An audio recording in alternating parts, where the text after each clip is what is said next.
Throughout history, free thinkers have outraged the religious with their wacky ideas about the virtues of free speech, reason, and of course, eating babies. Now, God is dying, and it's time to dispose of his remains. From the pits of hell, Satan sends two puppets of the imperialist West and the Zionist Jews against God, Islam, and tiny kittens to bring you their propaganda and conspire for a new world order. This is Secular Jihadists for a Muslim Enlightenment with Ali Rizvi and Armin Navabi. Welcome everybody to another episode of Secular Jihadists for a Muslim Enlightenment. I know what you're thinking. You're thinking, okay, why Ali Rizvi? Why do you sound so sexy today? And I do because I have been under the weather and, I've got a little bit of laryngitis. So I'm trying to strain as much. I'll try to mute as much as I can when I cough so it doesn't explode into Armin's earphones. But anyway, speaking about explosions, we're going to be talking about Israel today. And we're going to be... What? Okay. Yeah. Fine. Yeah. So, fair enough. Okay. Yeah. So, I'm going to get right into the topic because this is actually really, really interesting. What's been happening in Israel and with the Israeli elections, pretty much for the last year or so. So, as most people know, Israel had an election in the spring of this year. We're speaking at the end of 2019. So, in the spring of 2019, about 6 months ago, they had an election. April, right? I think it was. Yeah, it was either April. April 2019, yes. Okay. April 2019, they had an election. And after that election, what happened was Benjamin Netanyahu, who is currently the longest serving prime minister of Israel ever in Israeli history, he won a plurality. And this is kind of what happens in Israel is that, they've got a parliamentary system, they've got, the Knesset, and, you don't usually get a party that gets more than 50% of the votes. So they usually end up with a plurality, which is less than 50%, but it's still more votes than everybody else. He didn't actually, he got 35 seats. His Likud party got 35 seats, and the Blue and White party also got 35 seats in April. Yeah. Okay. Yeah. So plurality. He didn't get the most votes. The two main parties got exactly the same in April. They did. So he did. You're right. Okay, so they were tied. Yeah. And then what happens is that the president, right, which is I think his name is Reuven Rivlin. He asked him to form a government. Right. So form a government, as in go up to other parties that might be aligned and see if you can get together with them and form a coalition, and so you can have a ruling coalition, a governing coalition. He was given about 4 weeks, I think, to do that. He was unable to do it. Came back to the president and say, I can't form a government. Sorry. Then what happens is that they have another election, right, Armin? Yeah, in September. Okay, no. First, okay. So what happened is that he failed to form a government, but when you fail to form a government, what happens is that then the president goes to this next guy to ask to form a government. But this time it didn't happen because Netanyahu, he was at that point he wasn't under indictment yet, but he didn't. He was a suspect. He really didn't want to, as long as he's prime minister, they couldn't jail him or anything like that.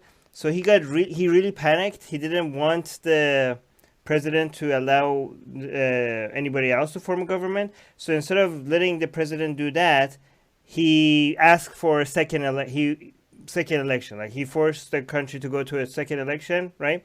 And because he thought in the second election in September, he's going to be able to get more seats and be able to form a government, right? But this really backfired because not only he didn't get more seats for the Likud party, by the way, Likud party, let's just do a one-on-one, right? Netanyahu, Likud party, Gantz is the Blue and White party. These are the two main parties, right? So in the second election, not only he didn't get more seats in September, he had 32 seats. And the Blue and White party had 33 seats. So 1 seat more than him. So it really backfired. So then again, he had to go and try to form a government. This is very interesting. I'm not going to get into the details why. Note how important every single seat is. Yeah, here. But even though he was 1 seat less than the Blue and White party, which the leader of that is Gantz, right? Right. The president still went first to Netanyahu and asked him to form a government. And this has something to do, I think, I'm really glad, by the way, that Yuval is in the live chat, because he can correct me if I get anything wrong. But I think the reason why the president didn't go to the Blue and White Party, it has something to do with the Arab parties. But we'll get into that later, right? The Arab Party used to be parties, but now it's party. They all got united. But, United together, yeah. But he asked Netanyahu to form a government, and he failed again. And this time, the second time, then he went to the Blue and White Party, asked them to form a government. They also failed, and now it still looks like that we're gonna go for a third round. We're not sure. There's some very, very new news that just came out just hours ago. By the way, by the time that the audio version of this podcast comes out, some of these might have changed, because everything is changed. Like, things are changing dramatically on a day-to-day basis. The latest news that we got, which we're going to get to, is also just from a few hours ago, right? So, but yeah, go on, Ali. So I just wanted to correct a few things before. Well, you gave the teaser and you didn't say the news. So the news is that Netanyahu has agreed with Likud to they're actually going to primary him for leadership, right? Yeah, but I didn't want to get ahead of ourselves with that, because I know, but since you did put in the teaser, so Netanyahu's agreed to hold a Likud leadership primary in the next 6 weeks. Well, okay, so that's a headline at the Times of Israel. But anyway, we'll get into that later. Yeah, okay. That's the latest on this. So I think that you summed it up. Now, the only other thing that is in the news about Likud and Netanyahu is his fraud and corruption charges, which is also related to a lot of this. It's not just related. It's the whole election is about that, right? Yeah. So this entire election has become about Netanyahu and whether or not he should be prime minister, and Netanyahu trying to hold on the prime minister seats just so that he could not go to jail, right? So you have to understand, for everybody else that is fighting this right now in Israel, this is about politics. But for Netanyahu, this is way beyond politics right now. For Netanyahu, he needs to remain prime minister so he doesn't go to jail, right? So that's for him, this was personal, right? This was his own personal interest above anything else. He's basically, what's happening is, this could have been this whole mess, I'm trying not to swear anymore because YouTube doesn't like it and they punish us every time we swear. But this whole F up, or is that, I don't know, that sounds weird, but is because he's not letting go of being the chairman of the Likud party, right? You have to understand the Blue and White Party and the Likud Party together, they have enough seats to form a government. I mean, the parliament, which it has 120 seats in Israel, right? So if you have like 61 seats, you should be able to form a government pretty easily, right? So the Blue and White Party and the Likud Party, they could form a government tomorrow like this if they worked with each other. But the Blue and White Party, the whole agenda of the Blue and White Party is to get rid of Netanyahu. Like everybody, all the people that voted for the Blue and White Party, they are very diverse in their ideology. Like some of them are right wing, some of them are left wing. The only thing that unites the Blue and White Party, the main thing that unites the Blue and White Party is like get rid of Netanyahu, right? That's how they get together. So that's why the Blue and White Party is not going to form a government with the Likud Party if Netanyahu is the chairman. So they will listen, we'll form a government with you in 5 minutes if you get rid of Netanyahu, right?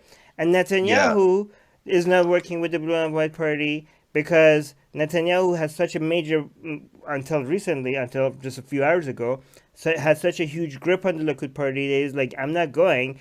And so that's why these two groups are not working with each other.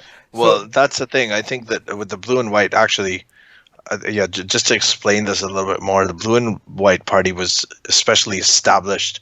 It was established in early 2019. I can't remember when, but it was just before the first round of elections. There were three other parties that were that actually joined together. And let me find the Israel Resilience Party, Yesh Atid, and Talem. These three parties actually got together. I don't want to get into the smaller parties yet. No, this is important. These aren't the smaller parties. I know they're important. We're gonna get to the other parties. I just want to make but what I'm saying is these are the three parties that actually joined together to form the Blue and White Party. Right. Oh, okay. And then the blue and that's what I'm trying to say. Okay. So the Blue and White Party, when it was formed, especially one of the central things in their party platform is to bar indicted politicians from serving in the Knesset. And they also want to introduce like term limits for prime ministers. One interesting thing that actually Yuval, who's in the live chat, mentioned to me is that Netanyahu himself, way before, has mentioned that nobody should be able to become a prime minister if there's an indictment on them, right? And now that quote of him is backfiring, right? So this is a very unique situation for Israel. This has never happened. Like having 3 elections, having a prime minister that now has indictment on him for corruptions.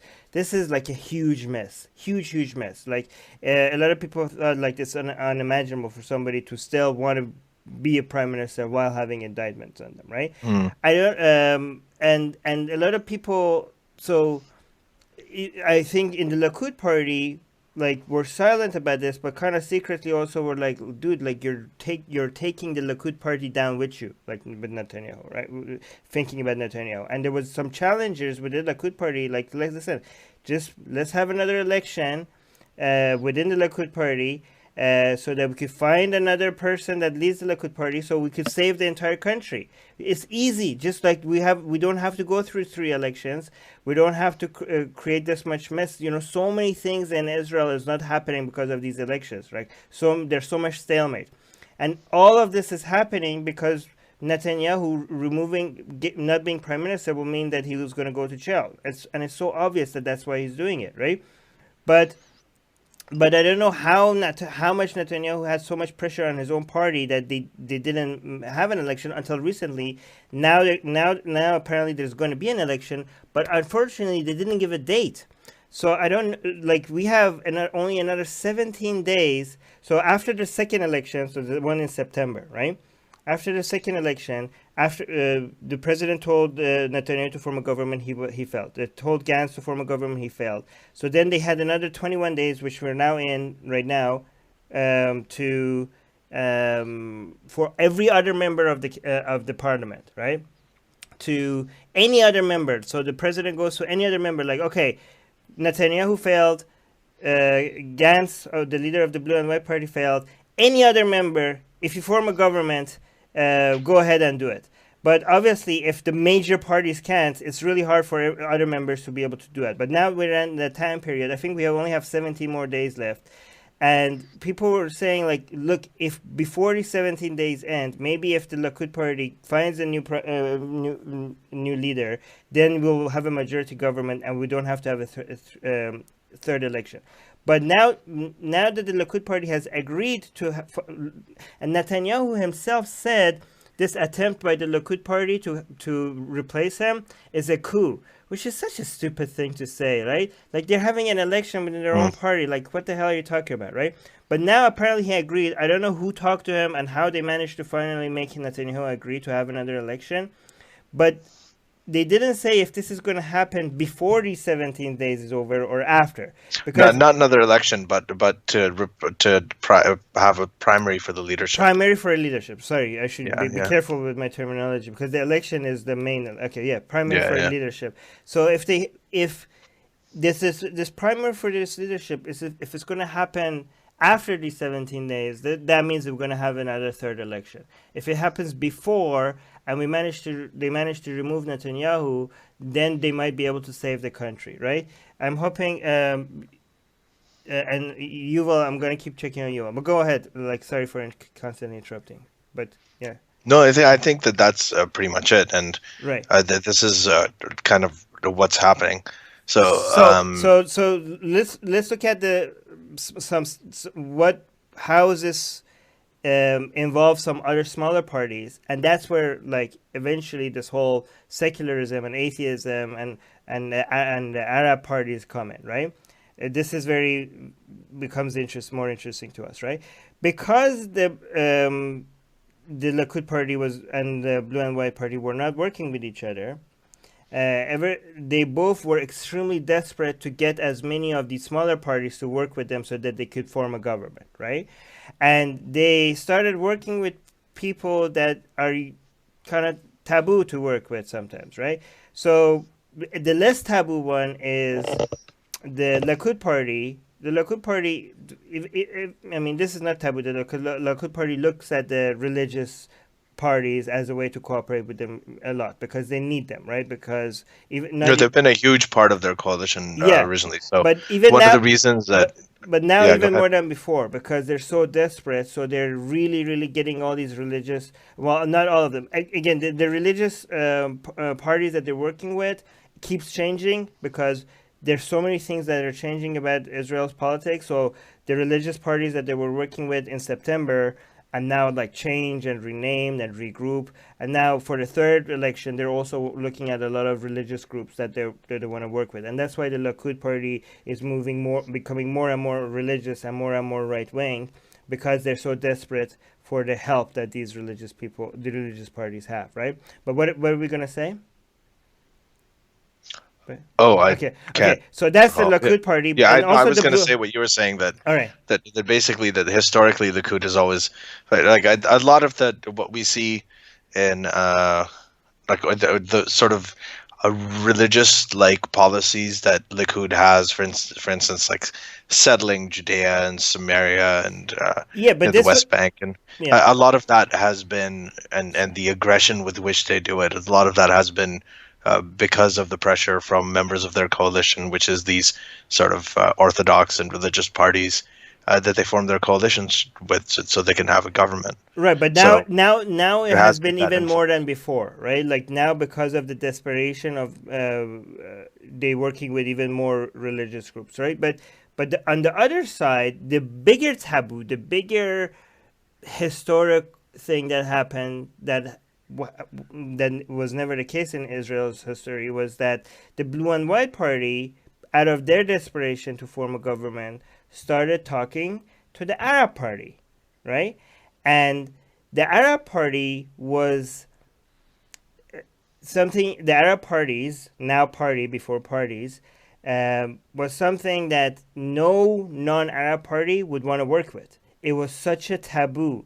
Even considering talking to them will become like a political suicide, right? Because a lot of Israelis see the Arab parties as like part of the enemy, traitors to the country, not necessarily Israeli, right? And so just working with them, I mean, the non-Arab parties do have some Arab members in their party, but that's different from them actually working with the Arab parties, right? So this whole idea of the Blue and White party talking, again, the Arab party in the second election did very good, right? Because not in the first election in April, but in the second election in September, they had three Arab parties, which was, one of them was a communist Arab party. The other one was a more Islamist Arab party.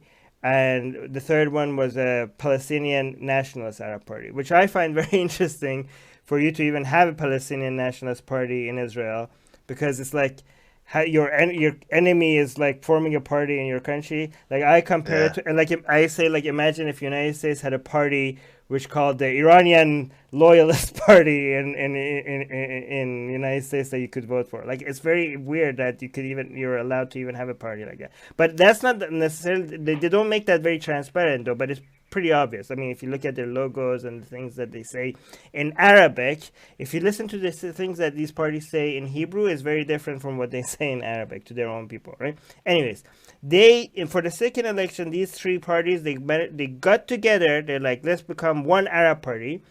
And Arabs actually in Israel, Arab citizens of Israel, came out and vote much more than people expected.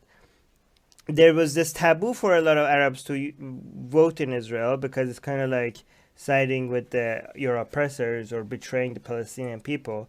But in this round, they managed to come out and get a lot of people to come out and vote, and they got, I mean, how many seats did they got? They got 13 seats, which is pretty significant. That's the most that they've ever gotten, right? Yes. Yeah, and you have to understand the Arabs, again, this is something that you will also clarify.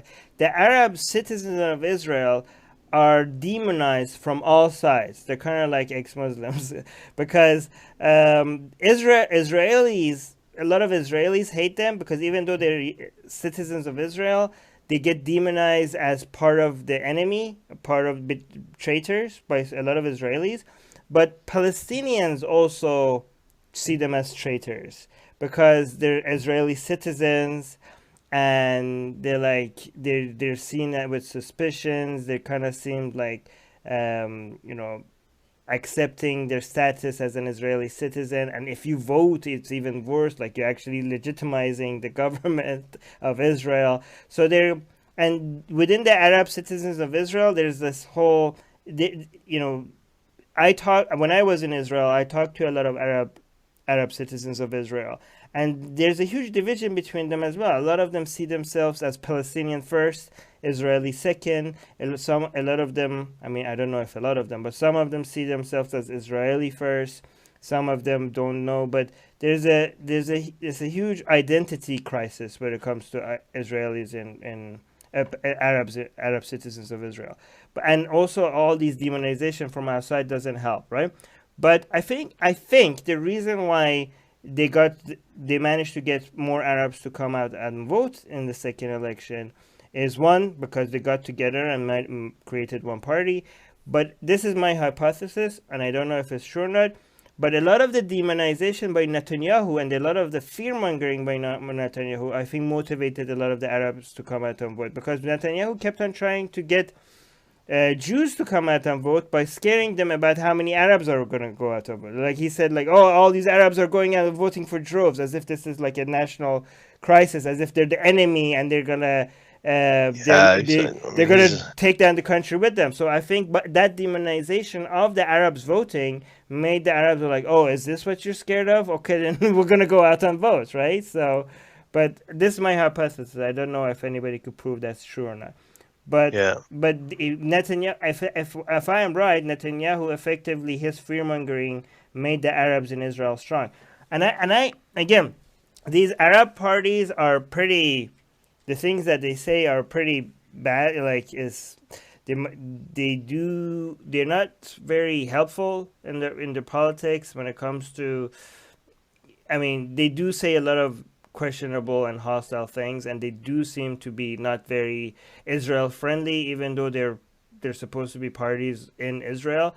But I tend to think that it's good for Arabs to feel like they have a strong representation in Israel, so that they do keep seeing themselves as Israelis, right?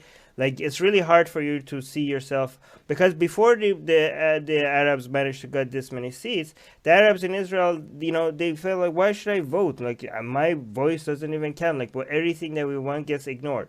But now I think that when they see that they get more seats, I think it might motivate more Arabs to take part in Israeli politics and see themselves as Israelis as well. So I think even though these parties are not very good, and these Arab parties are kind of like, they have a lot of questionable views, I think on a net basis it's good for the Arabs in Israel to be hopeful about their future as Israelis, right? But go ahead, sorry, I talked too much. Do you want to add anything here? No, that's fine. That's good.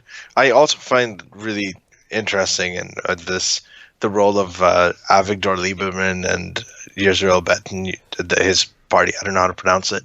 Yisrael Betenu, or I think that's the right one. Wait, but who are you talking about? Avigdor Lieberman, the former defense minister. So that's the next party we're gonna go to. This is Israeli Come Home party, right? Yeah, so this is like the most. It's a very, very interesting party because it's supposed to be a secular party that is also nationalist, but at the same time, in their platform, they explicitly, apparently state that in a state like Israel, they can't have separation of religion and state. So they don't want religion interfering in the political affairs. So in that way, they're secular. but at the same time, they won't go out and say that they should have like the hard kind of separation religion and state. But you're That moving they're ahead. supposed to have. You're moving fast ahead. But go on, because Okay, I'm moving fast, but the role of these guys in so Israel, this guy Avigdor Lieberman was he was a defense minister with Netanyahu for a while, and over the over recently he started having differences with him because of Netanyahu's association. Wait, can I give Likud's, some context about what you're talking about? go ahead. So what you're talking about is now okay. So we talked about the two main parties, right? Likud and Blue and White. Now we went into the smaller parties and why they were significant. The first one we talked about was what is the religious party that Netanyahu, that the Likud party is playing footsies with, and then we talked about the Arab party that the Blue and White party is playing footsies with, and now for the third small party that we need to talk about that Ali is moving into is the Israelis Come Home party, which is led by Lieberman. And the reason why this third party, which they in the second election in September, they got 8 seats. The reason why this third party is very significant to us is because it seems to be a party that supports secularism. However, be careful, don't be so excited about them because it's a strategic move, and I'll get to it. But go continue, Ali. Sorry for interrupting you, but continue. Right, so yeah, basically they had major differences with Likud and Netanyahu because of Netanyahu's association with certain like sort of ultra-orthodox religious parties, right? So, and I think let me try to find the names of some of these. So there was a United Torah Judaism party. There's another party called Shas, which is also an ultra-orthodox group. And this is something that Lieberman was not happy with. So this kind of grew to a boil in November. So this actually had a lot to do with the calling of the election, because that is when Lieberman resigned from the Israeli government. There was a ceasefire in Gaza that was announced in November of 2018.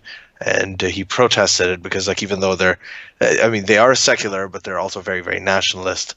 So it's a very interesting kind of mishmash of things in this party. But hold on, let me just finish. So what he did was once he resigned, and once Yisrael Beitenu also, when they quit the government, this coalition, that had to result, because now the government was much more narrow. That resulted in Netanyahu having to call for a new election, and that's how all of this stuff got started. And one of the main points of dispute, I think, was the platform of I think ultra orthodox people serving in the military, or the IDF. Okay, actually, let me tell you the three main points what makes this party, why this third small party is very interesting and important to us as secularists. Is they decided to make one of their top agendas, okay, which is very let me actually the three separate things, right? 3 separate things, and all about secularism. One, to be able to recruit Orthodox Jewish people in the military, because ultra-Orthodox Jewish people did not have to serve in the military, unlike all other Israeli citizens. Right? Well, it's not just recruit. Hold on, Armin, just a second. It's not just recruit. They want it to be compulsory for all ultra-Orthodox Jews to also serve in the military, just like all of the other Jews in Israel.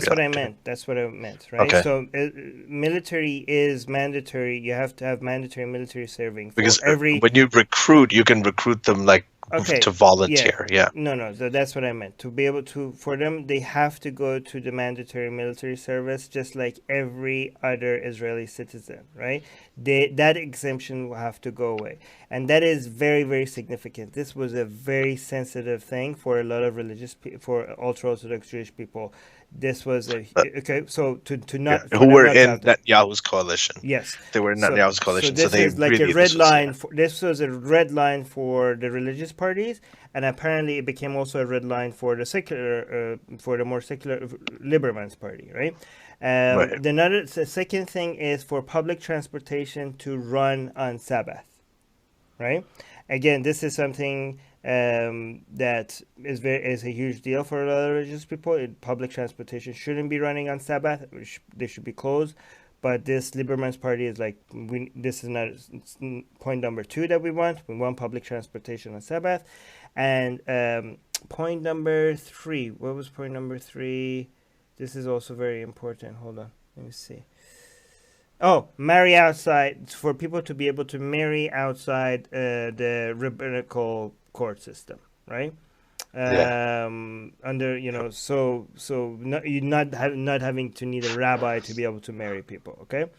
And the reason, for Lieberman was seen as a kingmaker at some point because he could have picked one of the parties and they might have been able to. They had 8 seats, and Lieberman might have been able to help either the blue and white party or the Likud party to be able to form a government, but he refused to work with both of them. One because because he specifically said that any party that doesn't agree to these 3 things, we're not going to work with them, right? So and they said that they wanted a unity government. So the Likud party and the blue and white party not being able to work with each other means that Lieberman wasn't supporting them. That was the official reason, but here's the thing. The reason why this is very significant for secularism in Israel, even if you don't like Lieberman, okay, because Lieberman does have a lot of questionable views, right? And he is an opportunist. Like, he's not doing these things because he cares about them, but he's doing them because apparently people care about them. But that's the key point.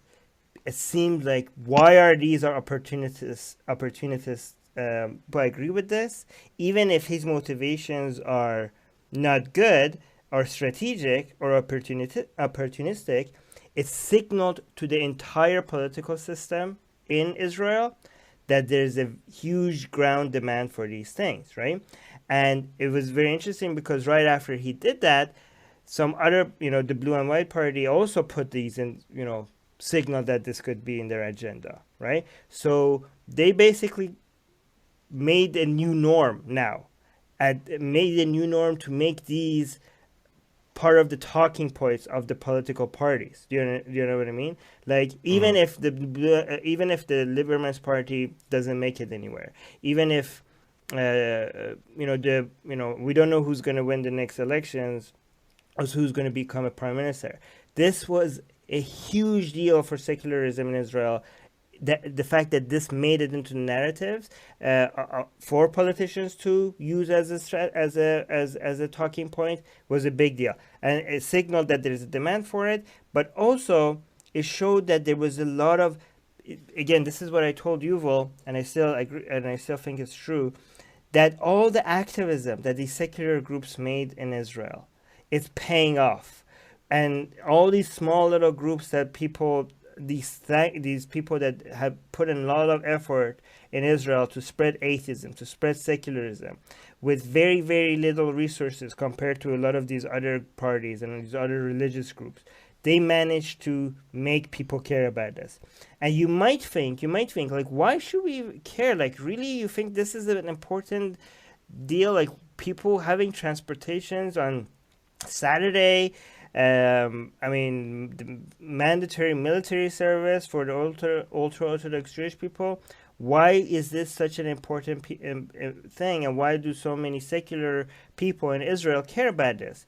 And again, this is something that Yuval mentioned and he mentioned it in a very clear way. It clarified everything for me as well, because before he clarified it, I said, like, because if you don't, the religious people have been trying to spread Judaism, religion in the government for a very, very long time, right?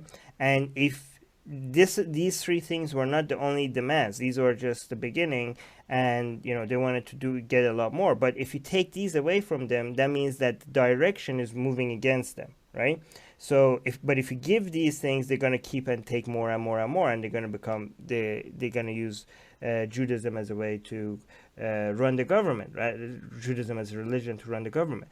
But the point that Yuval mentioned that was very interesting is that this is a symbolic domination. Like even if you think public transportation doesn't matter that much on Saturdays, whether you have it or not, the fact that you have people in government that enforce these rules shows symbolically that religion rules this country, right? That this is a government run by religion, right? And then another important point to that is that, right, Israel, the identity of Israel is constantly being challenged, right? And Israel is the main thing that we always hear is that whether Israel is a Jewish state or is it not a Jewish state, right? But for all the people that do say Israel is a Jewish state, the definition of what it means for Israel to be a Jewish state is also challenged. So you understand, like you have two camps of people, like you say, like, oh, Israel is a Jewish state, oh no, Israel is not a Jewish state, right? But even if you go to the people that say, okay, yeah, Israel is a Jewish state, what does that mean is very different depending on who you ask, right? So Israel being a Jewish state, if the interpretation of that is not like ethnically or cultural or nationally a Jewish state, because those are the three other definitions that you could look like, right? Ethnic, cultural, or national. This is the newest definition of what it means to be a Jew is nationality, right? But the fourth definition, which the religious people want, is that Israel is a Jewish state because its religion is Jewish, right? So for that definition of Israel to being a Jewish state, for that definition to be a religion, then these symbolic things makes it so that they could argue for that definition of a Jewish state, right? And that means, so for the people that argue for ethnicity, that means like the Arabs are not technically Israeli. For the people that want to argue culturally, then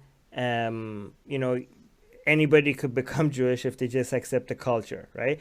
Or nationality. So as long as you're Israeli, you're Jewish. If you're not Israeli, you're not Jewish. Which is very weird, because when I was in Israel, I was talking to Jewish people that defended this definition. I'm like, wait, so you're saying that Muslim Arab citizens of Israel are Jews? It's like up to 20% of the population. Are they Jews? And they're like, yeah, based on the way we look at who's a Jew, they can be Jewish, right? I'm like, okay, that's the newest definition of the Jew, the nationality one, right? And those are people that want to have their cake and eat it too. So they want Israel to be a Jewish state, and they want to consider the Arabs as part of the Israel as well. So they want to be welcoming to them. So they're kind of redefining what it means to be a Jew. But the religious people, they want it to mean that if your religion is Jewish, then you're Israeli. If your religion is not Jewish, then you're not Jewish. And this is keeping these government-run rules, these three ones, that's so dangerous for that to become the identity of Israel. But go on, sorry. I like what Seth Meyers said in his new stand-up special on Netflix. He said, my wife is Jewish. And he's like, the cool thing about, being Jewish is it's the only religion that has ish in it. Oh. It's like Jewish. Right, like Muslimish. Muslimish too, yeah, okay. But I mean, the Muslimish, that was kind of cool. We had Wissam on here and we talked about that. Yeah. And we both really like that idea, but, it's the whole idea. And that's why there's so many different ways of being Jewish. Right. So, and that's kind of what makes... why I find the Israel Beit Nu to be like the most interesting party. I mean, Avigdor Lieberman, I'm not a huge fan of. I mean, he's the guy, he's the one who said that people who are not loyal to Israel should have their heads chopped off. Yeah, that's why I'm saying, like, don't think we're supporting Lieberman as a person. And we're not. Yeah, like I think he's like some of the stuff he said is absolutely despicable. Right. But I just find the party platform to be in equal parts confused and interesting as well, because they also they want secularism, but they want religion to play a role. They also say that they yes to Jewish state, but they don't want a religious Jewish state. So they define the whole thing very, very differently. So I think that it really sort of exemplifies the sort of diversity of ideas, or the notions that people have about what it means to be Jewish. It's really fascinating to me. I mean, because neither Armin nor I are Jewish, so which it doesn't matter. Is there? It shouldn't ever. It shouldn't ever. yeah, matter. it shouldn't matter. I mean, there's loads of Jewish people I know who are not half as well versed with what's going on, any of these things, right? Which is a good thing. But I more people like that. But anyway. I just want to emphasize on how important it is to recognize the work of atheist groups in Israel, and how much of how much of a thankless job they're doing, and how big of a difference they made. Like when I was there and I met with them, many different Israeli atheist groups. They have very little donations and they get very little support, but they are so strategic and they're so smart. And again, the people that they're fighting against are also very smart about their strategy. But they manage to make, especially in stopping the ultra-Orthodox Jewish people to get into schools and reach the children, and how they managed to push back against that, how they managed to raise awareness to the parents, of secular parents, that this is what's being done to your kids, and stop it from happening, even though they're a fraction, they have a fraction of the resources of the people that they're dealing with. And I think now that this is becoming a major talking point in Israeli politics, it's a lot because of these people's works. And I think if you're in Israel, you should find your local atheist groups. They're on Facebook, they're on Twitter, and you should go to their meetings, go to their public speaking events, follow them, share their content.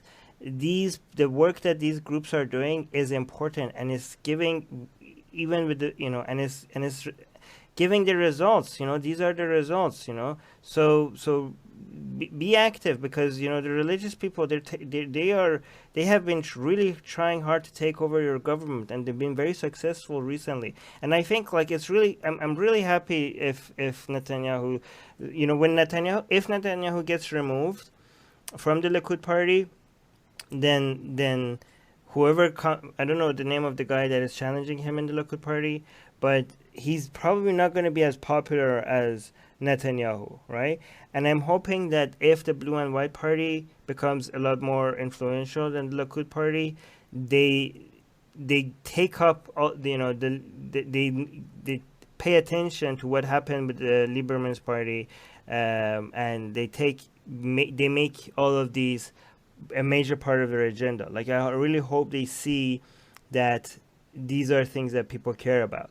Another interesting point is that Netanyahu's strategies for fear-mongering doesn't seem to be working as much as before, right? So every time before elections, to gain more support, to be able to be like, Netanyahu's line was like, without me, Israel is done for. Like, we have enemies everywhere. We have enemies from within and enemies from outside. We have Iran. We have the Palestinians. They want us all dead. From within the country, we have the leftists that are going to destroy the country. We have the Arab parties that are going to take the country down. And the only one that could save you is me. Like, without Netanyahu, apparently Israel is done before this weekend, right? If you remove him, that's his whole this narrative, right? And to be able to bring attention to that all of the time, he keeps he attacks people every time, right before right now he just visited Syria, like he's attacking Iranian. Not that I'm not against. I mean, obviously I'm against Iran in Syria, but it's very interesting that these attacks, keeping Israel's attack on Iran's positions in Syria and other places, increases right when he needs to divert attention to something else. But it used to work a lot, right? It used to work, but now it seems like people, the whole Palestinian issue in this round, in September elections, and Iran, it wasn't part of the discussion anymore. It wasn't something like it's every election before before the September elections. It was always the main agenda, the main talking points were security. It was the Palestinian issue. Like that was at the front of all the discussions that people were having, right? About keeping Israelis safe, right? But this election, the main topic was Netanyahu. These elections were about Netanyahu, okay? And because people were ignoring those other topics, then Netanyahu's fear-mongering to distract people, it wasn't working. It's not working anymore. And I'm hopeful that it's not working because that means that people are not going to be bombing each other just for elections, you know? If it doesn't work, then you actually start paying attention to corruption in Israel. Then you have to start actually paying attention to maybe these secular agendas in Israel. So I'm hoping that this is not just a one-time thing, that this is the new norm, right? What do you think? Yeah, I agree with all of that. Yeah, but I don't. Yeah, and I'm not just saying that because I have a sore throat and it hurts me to talk. All right. So, and I'm not just saying that. I don't always agree with Armin. Everything, but for all the patrons that think I talk too much and I don't let Ali talk, today is a good day to not let Ali talk because it pains. It's yeah, I'm thankful for it. I'm like, please don't let me talk. But to our patrons, everybody is very grateful. A lot of people are very, very grateful, including my wife, for my sore throat, my inability to talk for long periods of time. Right. I'm very happy about it. But it's a great day for Islam. Not to our patrons though. I know I have a problem not interrupting people, but I am working on it. Okay, it's not easy for me because I really am. I have a lot to say, and it's really hard for me to hold myself back. But I know I do read your comments that you want me to fix that, and I'm trying. Okay. But what do you have any predictions, Ali, for what's? I mean, it's really hard to make predictions on this right now, but.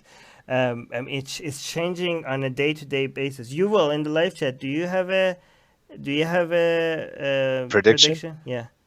Yeah. So I had if this thing that just happened a few hours ago, and I don't know what the details are about Netanyahu being removed from the leadership, that could change a lot of things. If there were any predictions that could change things, it could change whether they will, because right now the president has directed the parliament to find a leader, to find a prime minister, and if they're not able to do it by I think December 11th or December, I can't remember the exact date in December, then they're going to have another election, which Israelis don't want. I mean, it's polling very poorly. I mean, people do not want to go out and start voting in a third election.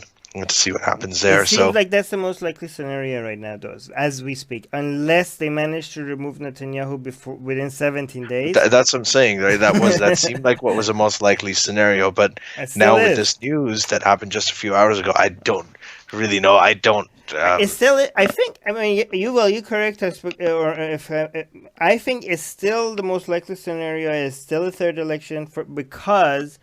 I don't know how fast we can get things done, because if they want to remove Netanyahu, they only have 17 more days to do it. So I don't know if they're going to be able to do that before. But one thing that is interesting to me, is what made Netanyahu agree to these what is it called? Well, I mean, he's got. There's a limit to which you can keep on pulling this off, because apparently. He's done everything he can to stay for as long as he can. So, I mean, that is exactly why he's being indicted as well. He's taken bribes. He's done, engaged in corruption, all of this stuff. So this is now that he's indicted and he's criminally charged, and now that, these three other parties have joined together as of early this year to the party was specifically formed to bar him from being the prime minister because he's been indicted and charged. And now you're in this situation where he'd have to be. Yeah, I mean, it's not surprising that the party would come to him and say, hey, "Listen, if you're gonna go down, you don't take down the whole party." I mean, this is just me But completely it's not like speculating. I mean, if he's going to go down, I don't think Netanyahu really cares about Israel. I mean, he does, maybe even if he. Okay, let me clarify that. I think he cares more about him not. His main agenda is not to save Israel or anything. His main agenda, Netanyahu's main agenda, is just to stay out of jail, right? So, given that if he's not prime minister, he is very likely that he's going to go to jail, and given that he only cares about staying out of jail, who managed to get him to agree to this, to have, I don't know, Armin. I mean, that's a question because, again, this news is so new and there's so little information about it. And we don't really know what what the conditions were and what the context was for that. So, I mean, this is something Yuval. If you're there, it'd be really interesting to hear what your view on this is. Yuval is already, I think he's saying that it's a tough one to predict. Says if Gantz or Benny Gantz will get some Likud MPs to defect, he might get his 61. And right. So here's the thing. My prediction, again, could change based on a news item could come out just right as I'm speaking. I could change my prediction, but is that they're going to have a third election, and the third election is coming with the promise that they're going to have what do you call it? Primaries for the head of the Likud party, right? So here's the thing: the Likud party. Oh, this might be the reason why he agreed. There was a poll that was taken in Israel, and they asked a lot of the supporters of the Likud party, if the people that voted for the Likud party in September, if they would change their vote if Netanyahu was indicted, and the poll showed that most of them wouldn't. Very little of them do. A lot of them are being brainwashed by Netanyahu, and they think like all of this is just fake news, and there's a conspiracy against Netanyahu, and all these allegations are just a political assassination of Netanyahu, and none of it is real, right?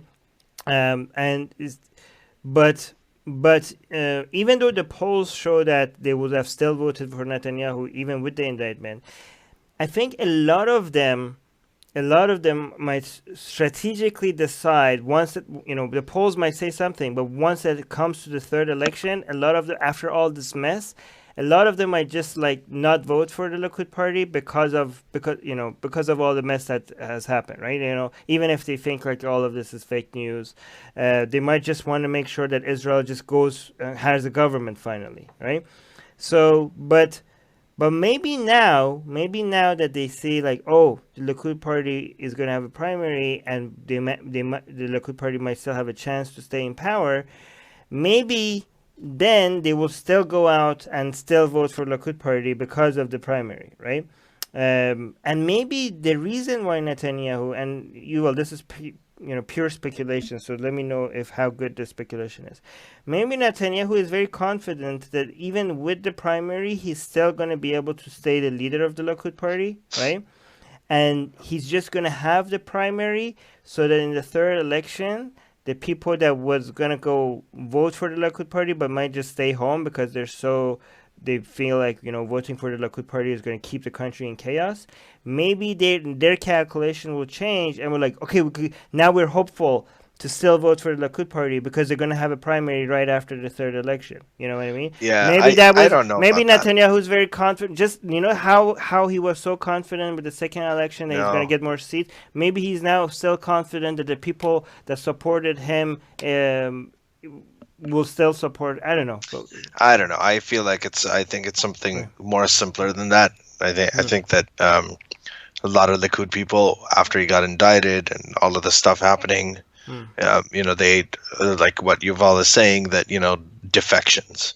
It's like people are going to defect. If they defect, and if politicians start leaving the Likud party and defecting to others, then there's no point. And it's like you can't keep the party together. Right. And if that goes down, Netanyahu goes down too.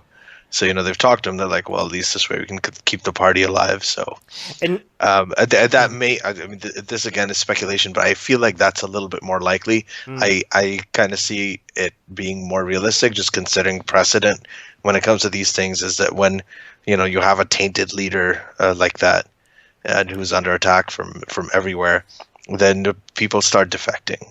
right.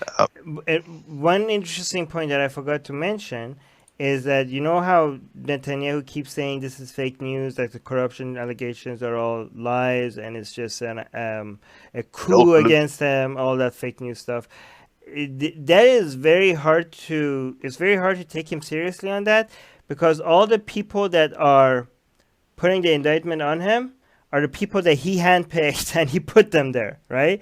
So that really backfires against his allegations that these other people are after me, given that it's his own people that are bringing these corruption charges against him, the people that he picked and he put in power, right? But it's also very interesting of how his supporters, how much they believe him. Like, that is, like, it's so obvious that this is all not, like, this whole, his fear-mongering is nonsense, his fake news allegations is nonsense, but he has done a very good job at creating a cult-like following in Israel. He is very charismatic. He has all the personality traits that you need to create, kind of like a personality cult. But it served him well until now, I guess. And now he's gonna go. Yeah. It would be very. Do you think he's gonna end in jail? Like, he's going to actually go and serve a prison sentence? I don't know. I don't know. That would be intense. That would be so intense. Again, it depends on how all of this ends up. Imagine. But so let's move on with the other part of this that we were talking about, is what the future of religion and secularism in Israel. So why do you think that? So, this whole idea that, Israel is a secular state, I mean, in a lot of cases, their definition of secularism is very different. It's a very complicated situation, because Israel is the Jewish state. And, as we discussed before, Judaism is not only a religion, it's also an ethnicity, it's a culture, it's a nationality. So all of these come together. And there are many things in Israel, like I've never found, like, the settling, the very basis of Zionism is based on a biblical designation of land for the chosen people, chosen land. The settlement policies derive directly from there. Then, there are the marriage laws in Israel that are also that is also an element of the religious influence going into politics. We already talked about the Likud party, how it forms coalitions with the ultra-Orthodox religious parties who want more religious policies in the government, and they have a direct influence on Likud and Netanyahu and what they do. And we, some time ago, we had Jay Shapiro on, the filmmaker Jay Shapiro, who actually said that the New York Times cartoon, the political cartoon that showed, where I think what was it? Netanyahu was the dog, and he was kind of leading Trump. And he had a little Star of David around him, and they said that was anti-Semitic. He actually didn't see it that way, because he saw that as a take on the influence of the religious parties that are in coalition with Likud, having an influence on the way that Israel runs, and then how that affects the U.S. alliance and everything as well. So, and how those religious parties indirectly have an effect on the way the U.S. works. And the U.S., as you know, recently, and this, I guess, proves Jay's point, or at least lends support to Jay's point. What he said is that the U.S. recently, the Trump administration has come out in full support of the settlements, which has never been a Democratic or Republican government policy. They've always been opposed. No president has ever suggested that the settlements were legal. Are legal. Yeah, they were always opposed. Both all Democrats and all Republican presidents have always agreed that these are illegal settlements. This is the first time that any president, suggested that they are not illegal, which is wild. Yeah.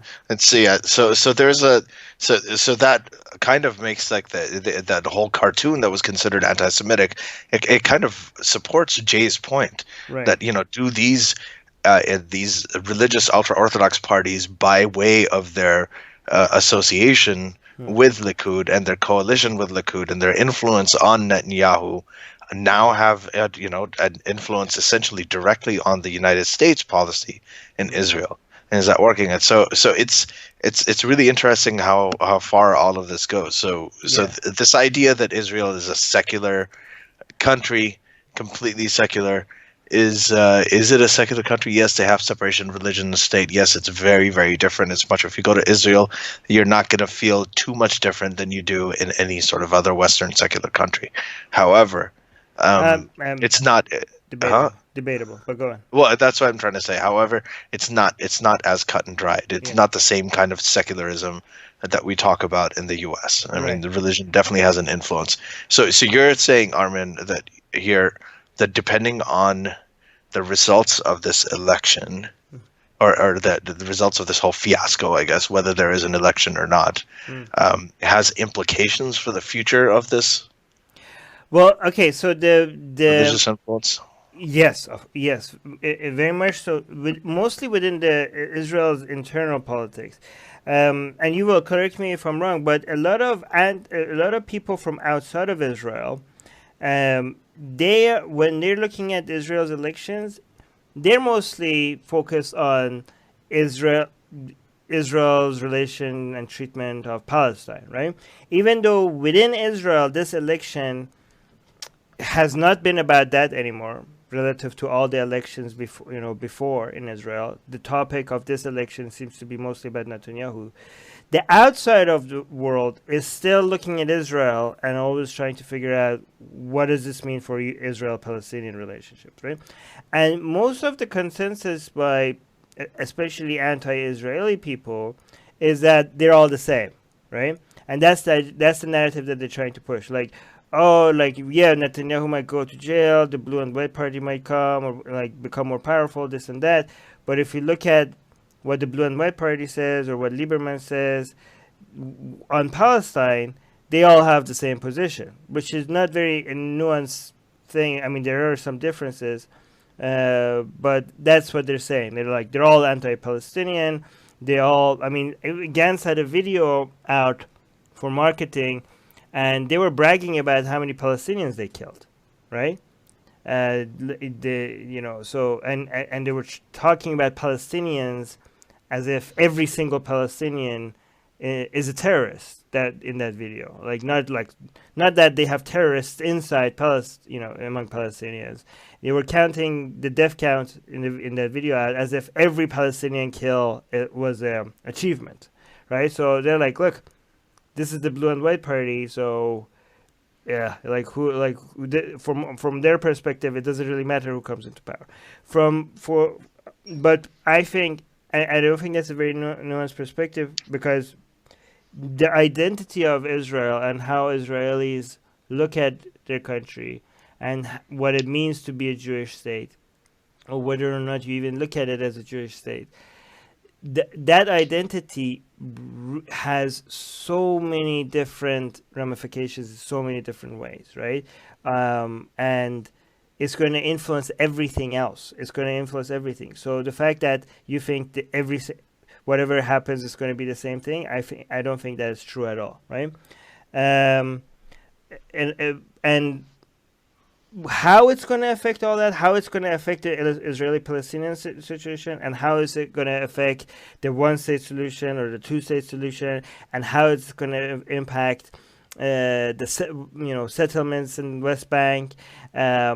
How is it going to impact the relationship with Iran? How is it going to impact the relationship Israel has with the United States?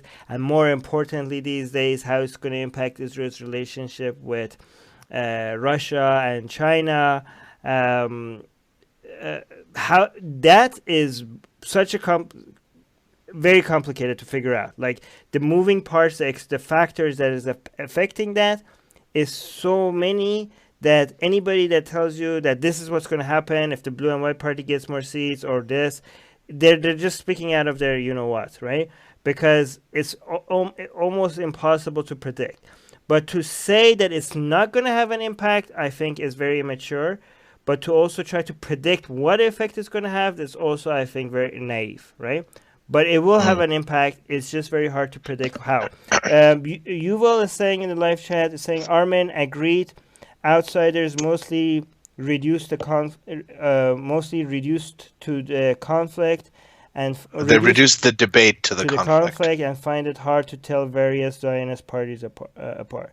Yeah. So outsiders mostly reduced the debate to the conflict. Okay. Yeah. So for the outsider, whenever you talk about Israel politics, the only thing that they think about is Israel Palestine, Israel Palestine, Israel Palestine.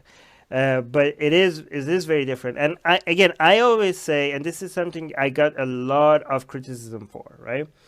This is why I really don't like Netanyahu, because I think the greatest threat to Israel as a country is the ultra-Orthodox Jewish influence in their politics. Oh, yes. Way more than Palestinians or any other form of Iran could ever have on Israel as a country. I think that is the main threat to Israel as a country. And I think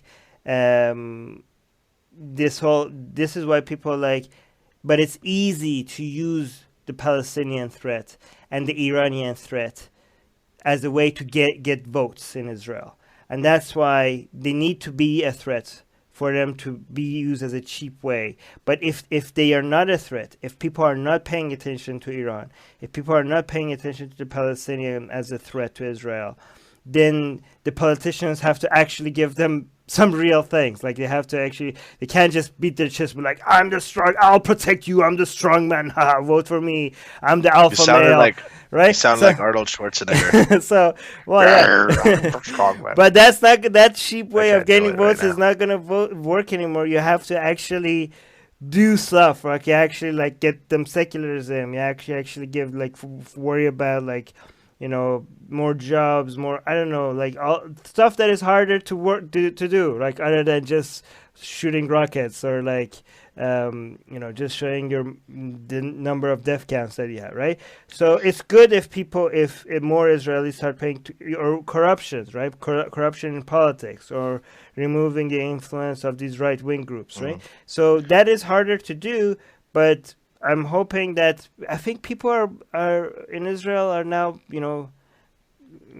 actually, it's good. I think it seems like it's moving in the right direction, that they're looking into these more nuanced concerns than, scaring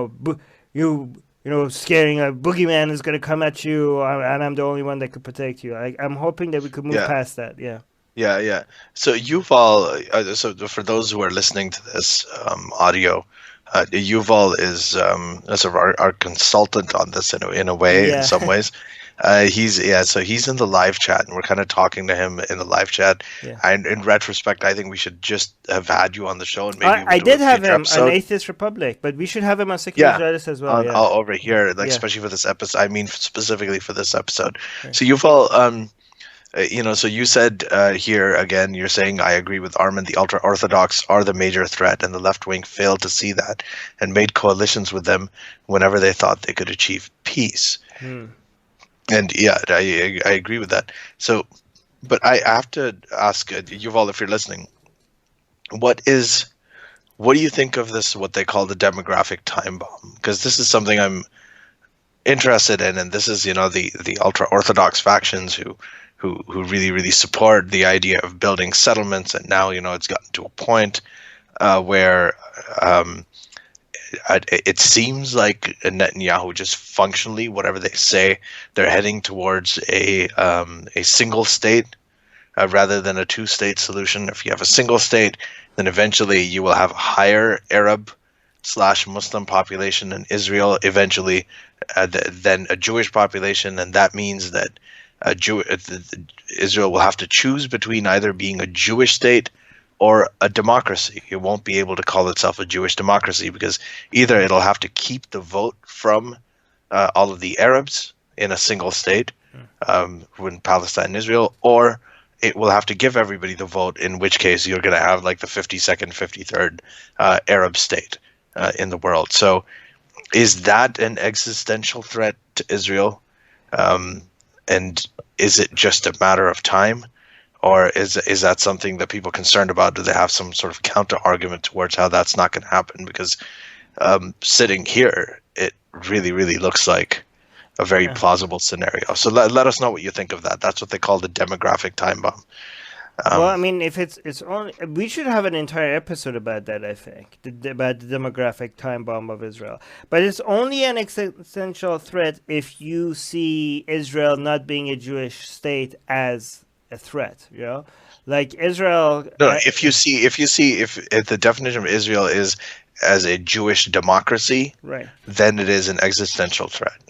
I mean, Jewish democracy is a contradiction, I think. No, but like the whole idea right now, Israel. I mean, outside of the West Bank and Gaza, supposing the West Bank and Gaza in a two-state solution, right, in a two-state solution, or the West Bank and Gaza have their own states and everything like that, theoretically, then Israel would be a Jewish democracy because it is a Jewish state that's a majority Jewish state. Yeah. And it would also be a democracy where even if the Arabs, the 20% Arabs have a vote. But the problem is that if you have a single state where you have more than 50% of the population is Arab, then either you have to keep the vote away from them and literally have an apartheid state. You'd literally, I know that people hate using that term, but in a single state. That would be by definition. If you want to keep it a Jewish state, you're going to have to give the Jewish people the vote, and you're going to have to not give the Arab people the vote, right? And then, so what do you do then? I think that's an entire episode. I think, but you see how that's an existential threat to what the idea of. Yeah, but I mean, if you do give them the vote, then you could maintain a country that is not a Jewish state anymore. There, but I'm just saying it will just end it as a Jewish state.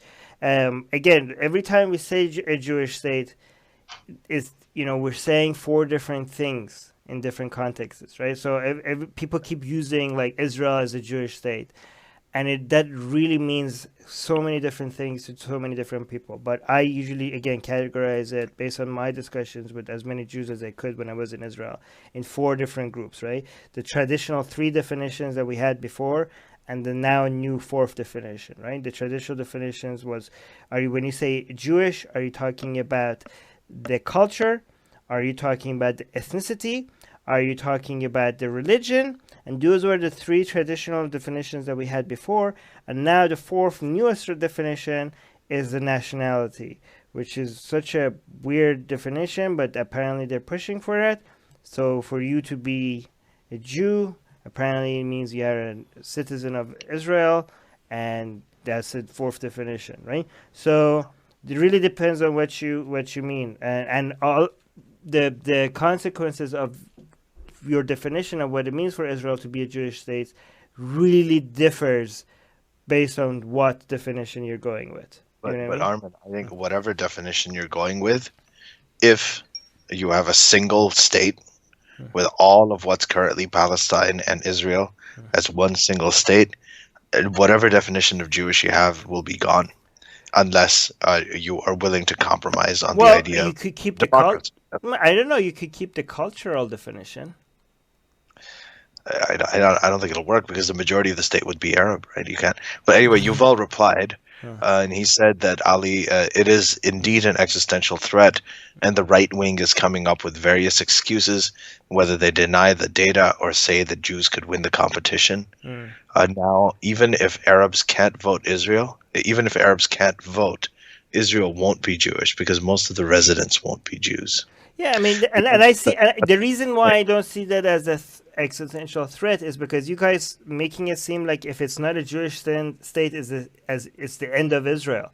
I think Israel could remain a healthy, prospering country without it being a Jewish state. But Armin, that's not what people talk about when they talk about an existential threat. Right. They talk about the existential threat to as Israel as a Jewish state, as a Jewish state, as the world's only Jewish state. Yeah, but calling it a threat means that it's a negative thing. To me, that would be progress if Israel stops being a Jewish state. Think about it from the point of view of supposing you're Jewish, you live in Israel, your grandparents It's were an ethno-state right now. I no, mean, no, are but we your supporting grandparents, ethno-states? you're surrounded with people. You had uncles who fled persecution from one country. You had others who fled the Holocaust and they survived the Holocaust. They all ended up in Israel. Now Yes. you're Israeli and you're Jewish and you're living there. Think about it in personal terms. And now what's happening is that you have this government. You've got and they're hell bent on Yeah. forming a single state. Okay, just let me finish this. Okay. On forming a single state, which will be, yes, sure, it'll be another country, they'll be prosperous and all that stuff. As atheists, we would love that idea. The idea of forming a country on the basis of an ethnicity or a religion is just an idiotic thing to do in the Not 21st always. century. Okay, no. Can I clarify that? An Yeah. ethnic state makes sense in a situation where like Israel that was facing.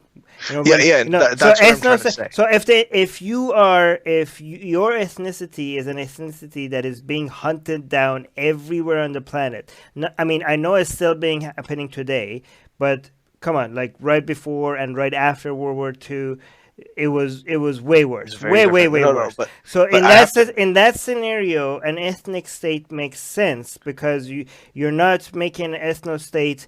An ethno state based on superiority or based on you're making an ethno state because you need protection, because you need security, right? So an ethno state, just like a Kurdish state, might make sense right now, right? But an ethno state doesn't make sense anymore if you have other places on this planet where you're safe. Then an ethno state. I mean, the foundation of Israel as an ethno state, I support that. The foundation of Israel, but keeping Israel an ethno state, I do not support keeping Israel as an ethno state. But I support Israel being founded based on it being an ethno state. But given the condition of a time, I don't support it remaining an ethno state. I disagree with that last part. So this is what I'm trying to say. I'm saying as an atheist or as a secularist, the concept of an ethno state or religious state is an idiotic one in the 21st century. However, in this, as you pointed out correctly, in this case, the formation of Israel as an ethnic state, the only state for Jews, which were minorities everywhere else and persecuted horribly, half of their population wiped out after World War II, right? And they come in and they form a state, even though it was done in a very messy and a shitty way. It's there now. Sorry about the cough. Now, you're somebody who ended up here. Now, if you think about it personally, this is the only Jewish state that you have in the world, okay? And now you're in a situation where your own leaders want a single state.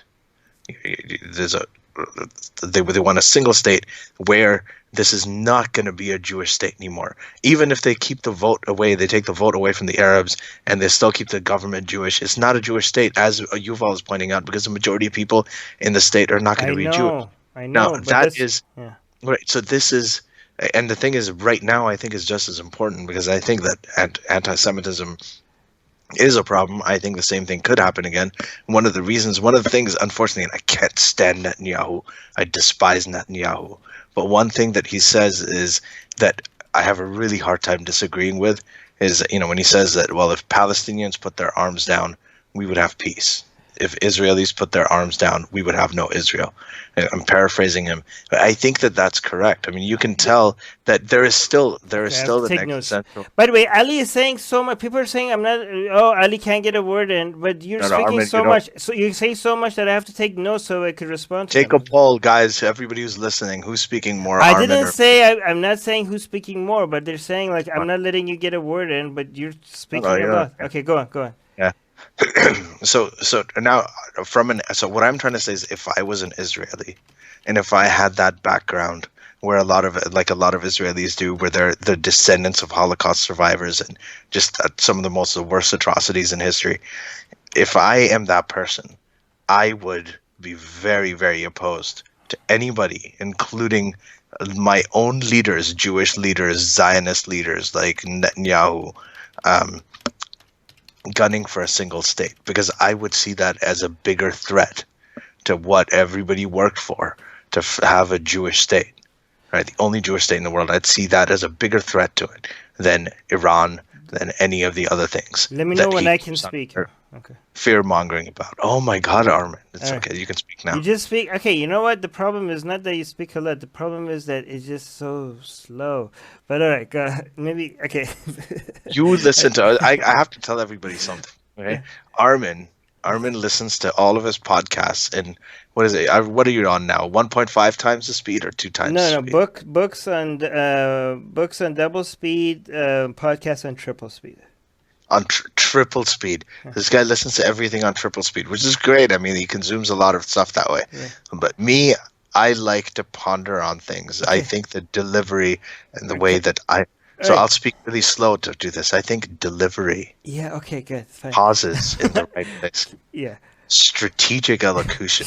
All right. Really. All right. I know you're going to... If you guys stop... Okay, everybody stop touching yourself. I'll stop.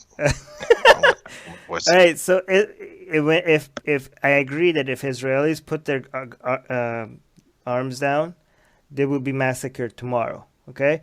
If Israel gets rid of its military... there probably wouldn't be a Jew left alive in Israel after a certain amount of time, right? I agree with that. But Israel becoming a non-Jewish state does not require them to put their arms down. You will still have a military. You will still have a Jewish-friendly country. You will still have a democracy in the Middle East.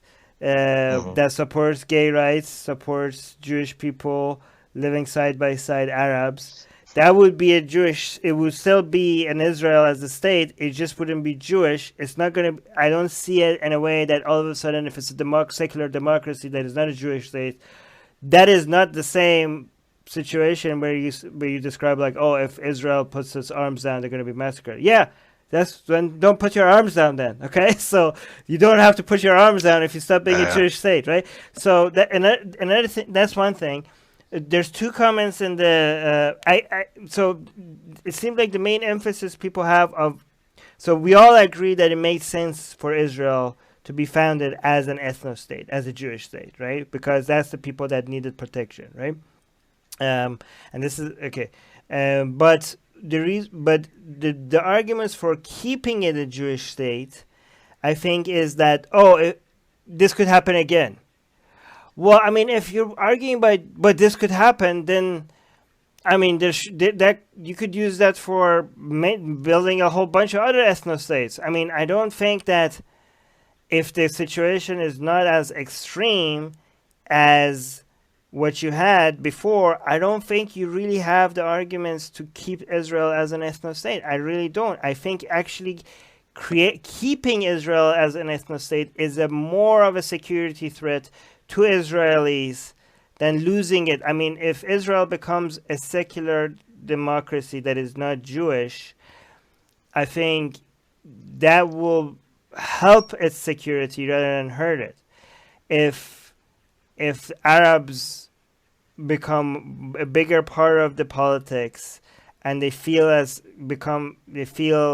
I mean, citizens, I know a lot of people are very skeptical, but if you look at Tunisia or Algeria or some other places, you can see that, it's a possibility for a lot of Arabs in Israel to also support a secular democracy and accept them. Maybe now it doesn't look like that, but I see if we keep building towards that, I do see Arab citizens of Israel to see themselves as part of a secular state and accept Israelis as their neighbors.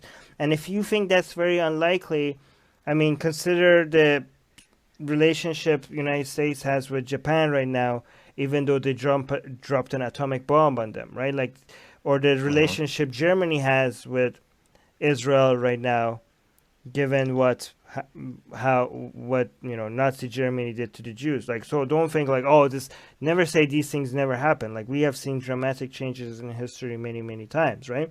So, but I do think that to be able to get there, for Arabs to be able to see themselves as neighbors and allies to their fellow Jewish citizens, the key to that is for Israel not to be a Jewish state anymore. And I think getting there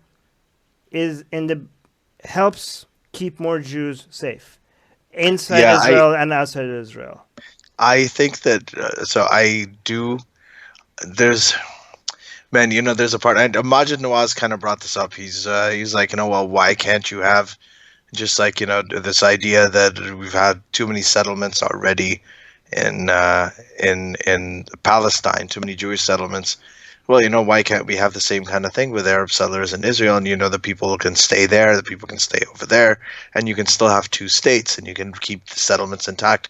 And it is very idealistic. He said that if we don't accept that, then we're holding the Arabs and the Palestinians to a lower standard.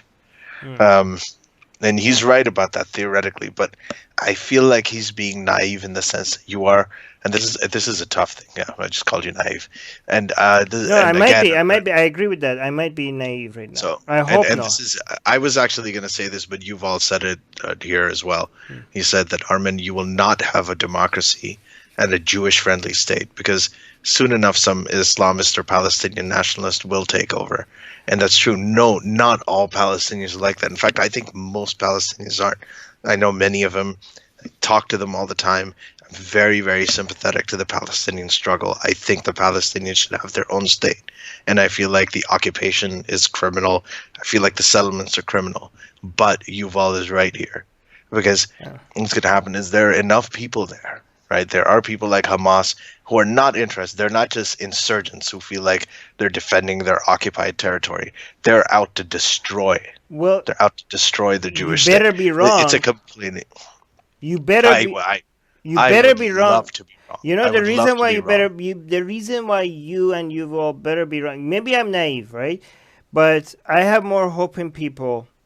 I have more hope. Yes, I agree with you that the among most Arabs today, the mentality is not.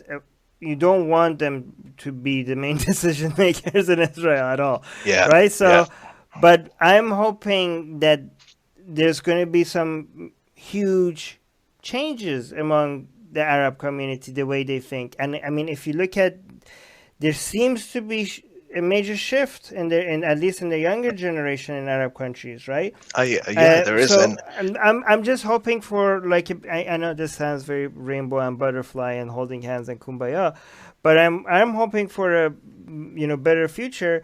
And I really think that you can't just hope for it. You need to work on changing people's heart and mind and giving them an opportunity to be part of the decision-making process might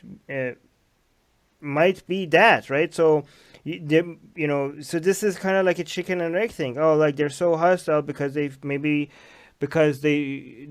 don't see themselves as part of the equation, or they're not part of the equation because they're so hostile. Which one is it? Well, maybe it's like a chain reaction, right? Maybe they both affect each other. But you need to stop this at some point, so that you could, how are you going to change their minds? And the reason why it's important for me to be right, even if I'm being naive, is because you guys don't have any solution if you're right. Because the ticking time bomb, the demographic time bomb, is going to happen, right? It's going to happen. So even if you're right, the fact is that what are you going to do with the fact that you're such demographic? Like you can't. The status quo in Israel cannot just stay forever. People are like, well, it has been like this for a very long time. Yeah, but that doesn't mean you cannot maintain this forever, right? Well, that's the thing. The more time goes on, the messier... I don't interrupt you. You interrupt me. But oh my God, we need to start polling our audience. Go ahead. No, but the two-state solution to me seems impossible at this point, right? Yeah, I don't think it's impossible. It's just gonna be messy. It seems like almost impossible, right? Like with all the settlements. I mean, But anyways, maybe. Well, if it is impossible, then Israel, the future of Israel as a democratic Jewish state, as a Jewish democracy, is in serious peril. That's what I'm saying. That's what I'm saying. The only hope that you have is to convince. So you have to look at the only thing you have is to get the Arabs to look into building a secular democracy along with Jewish people. Not now, maybe not 5 years from now, maybe not 10 years from now, but at least 20 years or 50 years from now. I think that should be the goal. That should be the long-term goal that you have. I feel like one of the things about Islamic terrorism, the way Islamic terrorism works, is what they do is they capitalize sometimes on legitimate grievances that people have, and this is why I like to make a distinction between insurgents. Right? Insurgents are people who are responding to somebody occupying or invading their land, versus terrorists who are actually out to really destroy the other side.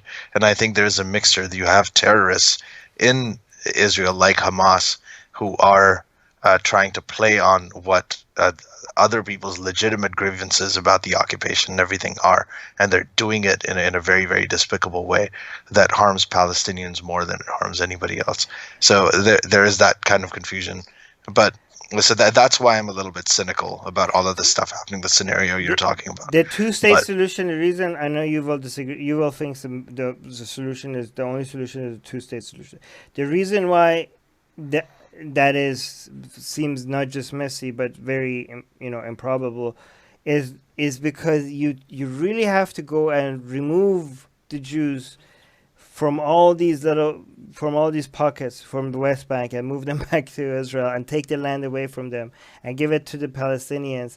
Honestly, like, it doesn't. I mean, even before what just happened with Trump, with Pompeo and Trump, there's no international will. There's no will to do this in Israel. There's no will for this to happen internationally. Who's going to do that? Nobody's going to make that their agenda. And even if they wanted to, it's such a messy process. It's like you can't even start thinking about it. And now it's become even more complicated. You have now United States as a country for the first time in history coming out and saying, like, oh, the settlements are not illegal, right? Now even if Trump gets removed and somebody else comes and says, oh, now they're illegal again, you now have always going to have that narrative that, oh, there's a dispute. It's not illegal internationally anymore. Because the powers that be, it's a dispute now whether it's illegal or not, right? Yeah. It's a dispute now. So technically, the whole line that you had about the settlements being illegal is thrown out the window. Because one of the major powers in international affairs now said they're not illegal. So it's not, the two-state solution is even more messy than even was before, right? So I don't know. I don't think. Okay, you guys better. Well, let's see. Yeah. Okay. So we have guys. I'm really sorry. I have a hard stop right now. Right. It's so I got to go very soon. Okay. So, but I wanted to just for a couple of minutes.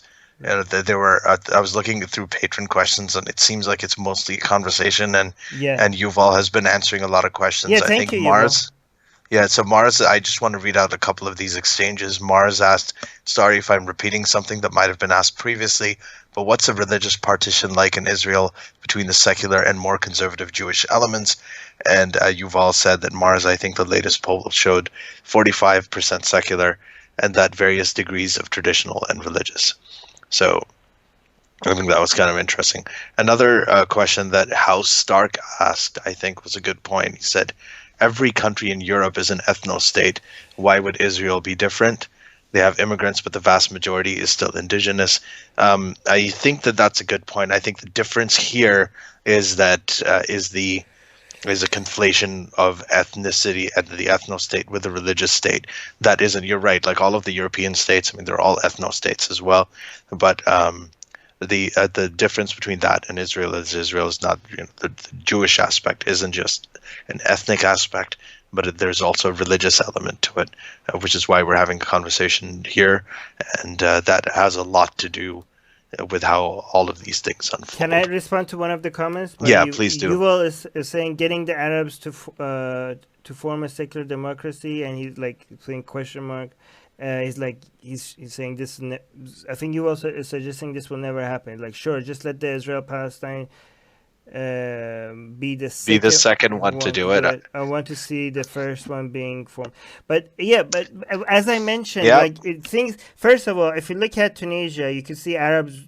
If you look at there some other there are some other examples. You could see that there, especially if you look at the younger generation, you can see among the Arab community that there does seem to be a growing demand for these things. Even though I'm not talking about the near future, maybe a longer term future, there's more hope than what you can see right now. So I don't think it's as impossible as you make some people suggest, especially given the examples that I give. Like, think about the relationship United States and Japan have right now. Think about the relationship Germany and Israel have right now. These things and the dramatic changes that happen in history in a very short amount of time, right? So these things are not unimaginable, and you cannot just wait for, like, you're like, okay, fine, it's they might happen, but we can't rely on it to happen. Yeah, but these things don't just happen because people just waited. These things don't just happen because you just sat back and things change. People made these things happen, right? So I think that you need to try for it.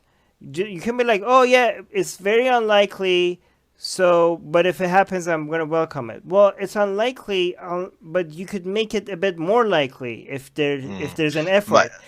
Yeah. And again, I don't see an alternative. You're catching my cough. Yeah. All the way. Yeah. 12 hours time away, time difference away. Hey, the thing is, I like, I hear you, and this really sucks for me to say, and I feel bad talking about this way, because I like the way Majid talked about it too, where, you don't want to hold the Arabs to a lower standard, because, obviously loads of my friends I know have been involved in this for such a long time. I feel bad being cynical about it, but I actually think Yuval has a point. And I think historically, the context, the example you're giving of Tunisia, I mean, there are over 50 Arab majority countries in the world, right? Yeah. When you're talking about, okay, let's see if it can happen, we can try to make it happen.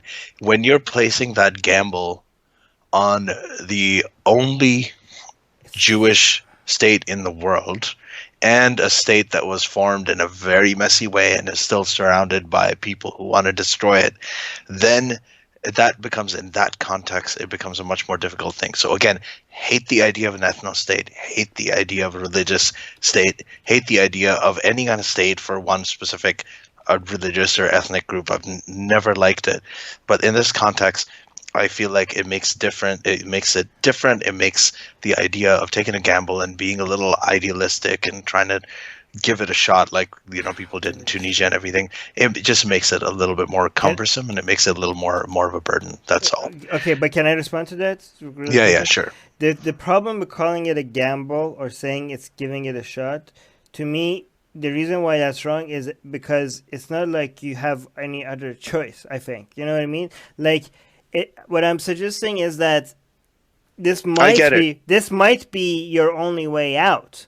Like, it's not like there's no two-state solution. Yeah, I'm just saying. I hear that. Hold on. Yeah, okay, but what I'm saying is, like, you guys are saying, like, oh, why would we do this if the Arabs are like this? And I'm saying, like, well, there's nothing else you could bank on. Like, it's not, like, taking a gamble. Gamble is a situation that you had multiple choices and you took the highest risk position. Or you say, oh, give this a shot. Like, you're not giving this a shot. You're being pushed into this direction. And I'm just saying this is the only way to survive this position that you're being pushed into. That's what I mean? It's not... Yeah, I hear you. Yeah. And Yuval is saying, I will let him have that last word. He's saying it's hard to, quote-unquote, try for it if failing means a genocide. Potentially means a genocide. So anyway, there's a disagreement here. And I think, this is actually probably even more interesting than what's happening in the Israeli elections. And I think it'd be great, Yuval, to have you on this show at some point to talk specifically about the demographic. Robert is saying Tunisia has been democratic for what? 4 years, for the past 200 years, for the past 2000. Well, okay, guys, I agree with you guys that the Arab states in general are way behind the rest of the planet, okay? I'm not defending the theocracies. I'm not defending Arab regimes right now. I understand. I'm with you on that side. I've been calling them out myself. I mean, I made a career out of calling their nonsense out, right? But I'm saying is that so what are you guys gonna be like? Oh yeah, so this is how they are, and this is how they're always gonna be, and so unless we can't aim for better, like is that what you guys are suggesting? Because I mean, progress have been made in many darker situations throughout history, and if any scenario that the likelihood of progress was low and people didn't do anything because the likelihood of progress was low, then we wouldn't have made a lot of changes that we see in history. A lot of the achievements, a lot of the rights, a lot of the, peace and security that people enjoy today are because of activists and people that pushed back against, unfavorable odds. So, yeah, I think the reason I think that we're going to end on that is because you're at least ending on an inspirational and positive note. And usually it's like a role reversal right now. I think it's great. Yeah, but I think it's good that we're ending on that, despite our disagreements on this. Thank you, everybody, for joining us. I think this was a really, really sort of interesting conversation that we're going to continue. And Yuval is saying, I would love to come to the show. Would hosting a Zionist help your endeavors amongst Muslims? Yes. Well, because you guys fund us. Yeah, without you, we wouldn't be here. We're funded by the evil Zionists who are providing our funds. And, but on a serious note, I think that there are many different definitions of Zionism. That's something that I think we could talk about as well if you came on. Because different people think about the word and the idea in different ways. Liberal Zionists, there's conservative Zionists, there's biblical Zionists, and so on. But in any case, we'll continue that. Thanks, everybody, for joining us. Yuval, especially you for all your contribution.